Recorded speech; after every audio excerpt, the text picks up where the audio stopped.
Behold the Lamb who bears our sins away, slain for us.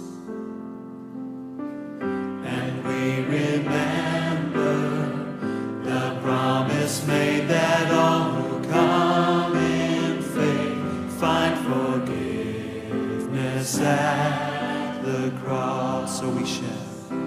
So we share in this bread of life, and we drink of his sacrifice as a sign